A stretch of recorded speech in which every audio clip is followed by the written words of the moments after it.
Yung crave ka na nga at takam na takam ka na rin sa ganitong lutuin at tara na nga umpisahan na nga natin. Naglaga na nga pala kami ng mais dito. Pagkatapos kumuha kami ng butter at iginisa na rin tong bawang. Sunod naman yung tahong na kay laki-laki at kay sarap-sarap din talaga. Ito pa lang din talaga sa amoy niyan nagugutom na rin talaga ako. Dahil deserve naman natin ang pagkain na to, lubos-lubosin na rin dahil minsan lang din naman ang maluto to. Pangalawang step, naglagay ulit kami ng butter pagkatapos nilagyan ulit ng maraming bawang. Ito talaga yung magbibigay lalong sarap at bango pa lang din talaga sa niluluto namin. Hintayin lang natin mag-brown yung bawang pagkatapos lagyan natin ng brown na asukal. Dahil dito pa lang din talaga, dadagdagan na rin natin ng kompletong sarap at sangkap na rin talaga. Mas sasarap din talaga pag madaming butter kaya nag-add pa nga kami dito. Ito pa nga lang din talaga sa tahong nag-crave na ako, kumuha nga ako at tumikim na rin ako kahit isang piraso. Tapos nilagyan na rin pala ito ng kaunting pampalasa gaya na rin ng paminta at yung seasoning kanina. Patuloy pa rin tayo sa paghalo-halo at isunod na natin yung kay sarap din talaga. Gaya na lang din nito.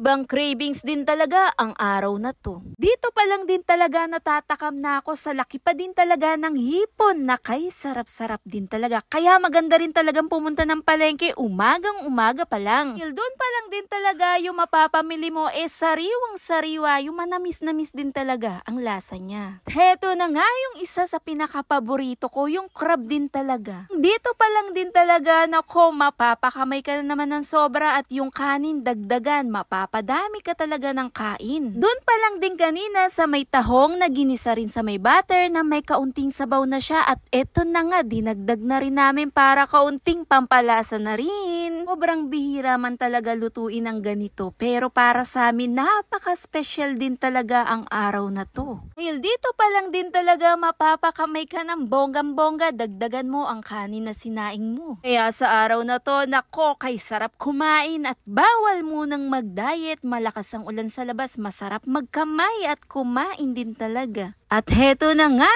nilagay na rin talaga yung tahong pagkatapos nilagyan na rin ng kaunting pampalasa at sinunod na nga yung masarap-sarap na pusit. Ilang piraso lang to, kinat na lang namin sa maliliit para magmukhang marami pero pag naluto, kay liit-liit din talaga ng itsura niya. Pero okay lang yan, pag kinain yan, naku, ubos talaga ang kanin. Dagdag nga pala kami dito ng kaunting pampalasa pa rin yung magbibigay sarap na may magic na talagang sasarap pa. At heto, patuloy pa rin sa banayad lamang ng halo-halo at walang halong biro, sadyang amoy pa lang din talaga nito, nagugutom na rin talaga ako. Isinunod na nga dito yung nilagang mais, kinat na rin namin to sa maliliit lamang para marami rin talaga, ito yung masarap ngat-ngatin din talaga. Kahit si Abay paborito din talaga itong mais na to. Dito sa niluto namin, yung hipon lang din talaga ang target niyang kainin. Habang niluluto nga to kanina, nagsalang na rin ako ng 3 basong kanin. Itsura pa lang din talaga